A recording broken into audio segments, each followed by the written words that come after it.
చుట్టూరు నుంచి పెడసనగల దాకా బట్టల పొమ్మర దాకా తొక్కుకుని వెళ్ళేవాళ్ళు, బస్సుల్లో వెళ్ళేవాళ్ళు. రాత్రి అలా ఎవరైతే ఒక్కొక్కరి కింద ఒక్కొక్క ఫ్యాన్ ఉంది. ఆ యొక్క నిట్ట నిలువుగా ఆ యొక్క పాకలో రాత్రుల్లో పండుకొని ఏమండి ఆ యొక్క కుటుంబం కొరకు ప్రార్థన చేసి వాళ్ళకు వాగ్దానం చెప్పొచ్చేవాడు. హల్లెలూయా.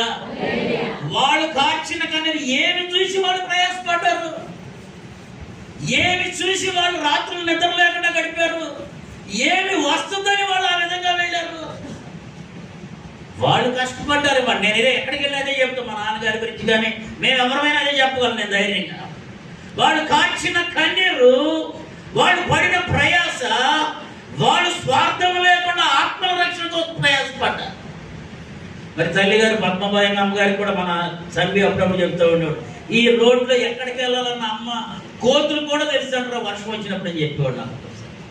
బాగా వర్షం వచ్చినప్పుడు మునిగిపోయినా సరే అది గొయ్యని కూడా నడిచిపెట్టారు. వాళ్ళు నడిచి వెళ్ళిన జీవితాలు, వాళ్ళు ఎంత దూరమైన నడవగలిగారు, ఎంత ప్రయాసైనా పడ్డారు.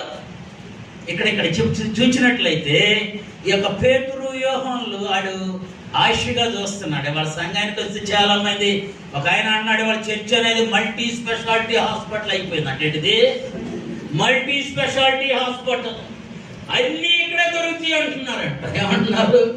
దేవుడు మేలు చేస్తేనే దేవుడా? ఏమన్నాడు? దేవుడు కీడు చేస్తే దేవుడు కాదా? దేవుని ద్వారా మనం మేలు అనుభవించాలా? దేవుని ద్వారా మనం కీడు అనుభవించకూడదా? దేవుని కొరకు మన శక్తి పోయినా సరే దేవుని